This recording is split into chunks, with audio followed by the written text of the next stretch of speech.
Панове 70. Ladies and gentlemen, this is the 78th day of Russian invasion and 9th year of Russian Federation's war against Ukraine. I'm Andriy Shevchenko. On behalf of Ukraine Media Center to Ukrinform, I'm greeting all journalists telling the world about our fight for freedom. And our next briefing, as traditionally, is by Oleksandr Motuzyanyk, the spokesperson of the Ministry of Defense of Ukraine. Mr. Motuzyanyk, you're welcome.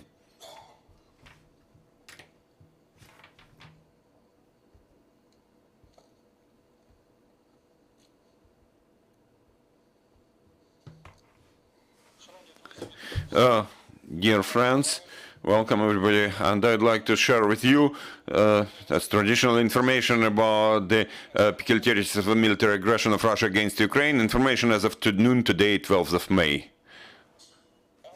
The aggressor continues active military action in the eastern area of operations, firing for effect along the whole front combat line, and tries to fire deeper into our lines of defense. The highest activity of the occupiers, as it was before, is seen in Slobozhanщina and Donetsk directions. There is still a threat of missile strikes by the enemy, by seaborne cruise missiles from Black Sea against military and civilian targets in Ukraine. In Black Sea area of operations, occupiers carrying out actions to strengthen its military presence on Zmin or Snake Island. Also on the occupied territories of Ukraine, they have been exploring terror tactics against civilians. Now briefly information by key directions. In Kharkiv area, Russian army units are rearranging and trying to prevent our troops from moving further towards the state border of Ukraine. To that end, the occupiers do not stop shelling our units with artillery in order to cause as much losses as possible in terms of personnel, weapons and military equipment.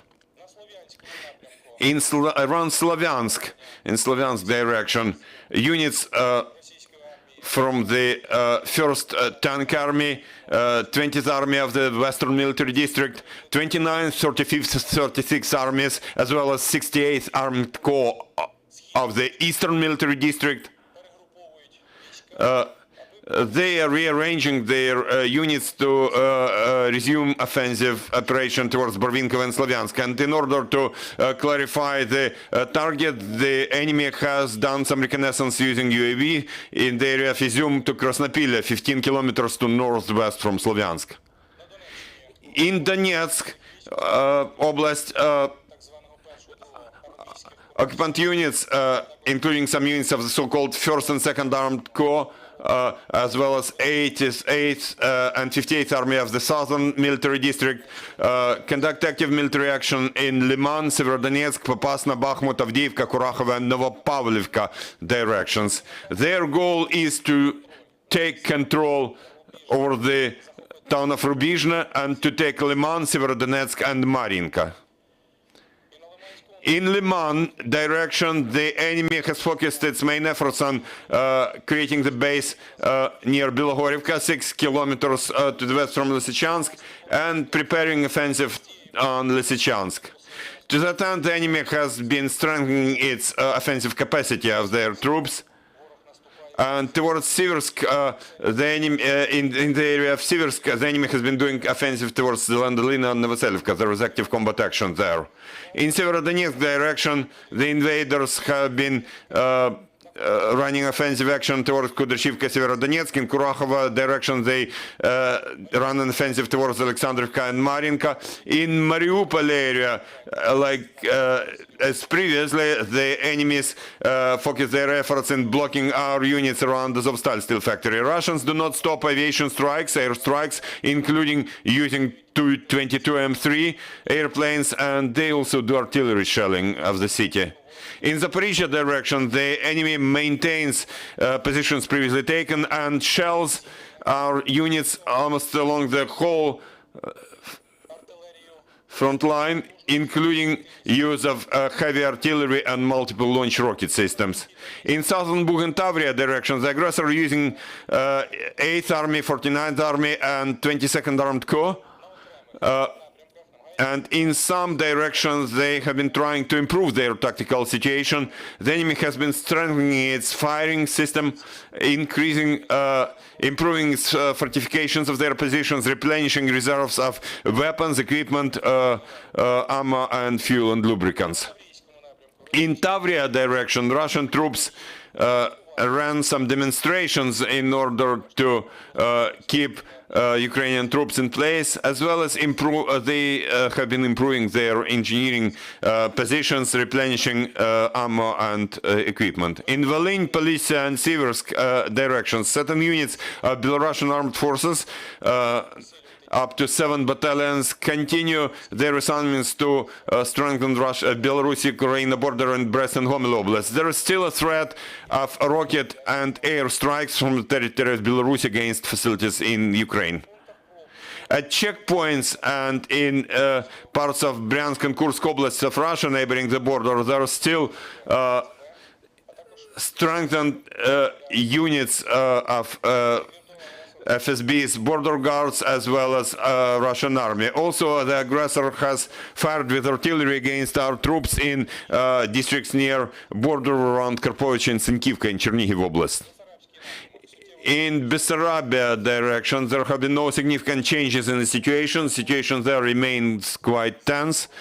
Currently, military units of that so-called Transnistria and operational units of Russian troops remain in full high alert. In Black Sea and Sea of Azov areas of operations, ships of Russia's Black Sea Fleet in Black Sea and Sea of Azov continue implementing assignments to isolate the combat area, doing reconnaissance and try to provide fire support for their troops in the coastal area. Also, the enemy, as already mentioned, has been trying to increase its military presence on Zmin or Snake Island. Their goal is to block Ukraine's marine communications. Also, the enemy has been strengthening its air defense system in the western coast of Crimean Peninsula. In particular, around the village of Chernomorska on Tarkhankut, there has been an S-300 unit deployed with 3 command points.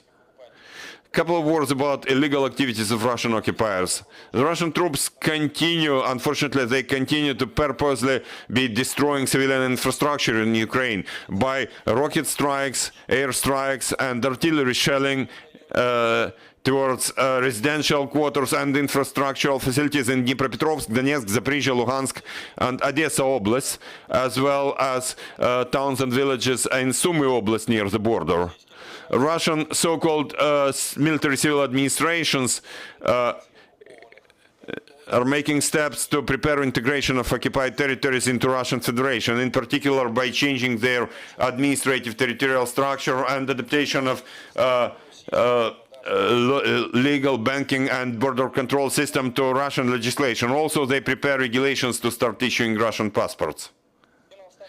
Finally, I will tell you that in the meantime, in Donetsk and Luhansk Oblast, Ukrainian troops during the day have repelled 9 attacks of the enemy, destroyed 8 tanks, 6 armored fighting vehicles, 5 cars and trucks, and 1 anti-aircraft gun of the enemy. And air defense, our air defense has downed 4 Orlan 10 UAVs of the enemy. I have also to say that the enemy incurs losses in other areas. The situation, the information is always updated and it keeps increasing. The total losses, according to the information from the General Staff, are on this slide. That's basically it. Thank you for attention. Glory to Ukraine. Glory to heroes. Any questions? Maria Hanchar from Ukrinform. My first question is, can you inform how much time for armed forces of Ukraine to start using those heavy weapons which are now arriving to Ukraine? And how long does it take for those weapons to get from the border to our armed units? Some types of weapons and equipment provided by our partners, our allies, have already been used in an active way at the front. Information about that has already been published.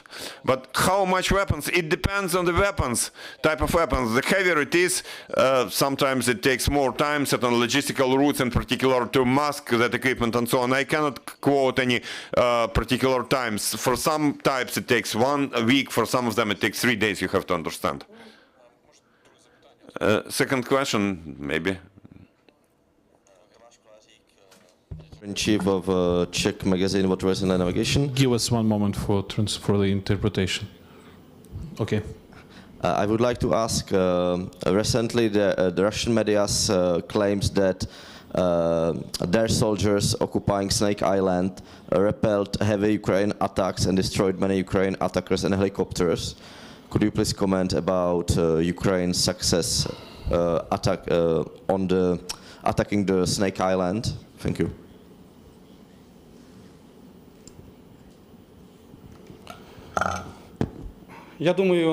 I think that all leading media worldwide have to finally understand that, to believe Russian propaganda means to have no respect for yourself, not for global journalism. Believe me, whatever they are saying, you have to immediately filter it. Of course, the Ukrainian army also incurs some losses because very intense combat action. But those losses are several times lower than losses incurred by Russian occupants. Also, the truth is with us, so we are defending our land. For us, this is a war for truth. About the Snake Islands, Min Island, this information was already published, you saw it. There are certain successes there, certain successes of the Ukrainian army, including destroying Russian ships and their personnel. Maria Hanchar, I have one more question. Could you please inform us whether we know anything about Russia's response about exchange of wounded soldiers and Azovstal for their prisoners of war? That's not part of my competence. It's about the coordination staff, coordination headquarters created in Ukraine. I am not authorized to communicate that information, and also I don't even have that information. Thank you. Thank you, Oleksandr Motuzyanyk, spokesperson of the Ministry of Defense of Ukraine. Thank you, everybody. Glory to Ukraine, glory to heroes. This was our last briefing. You're welcome to monitor our announcements and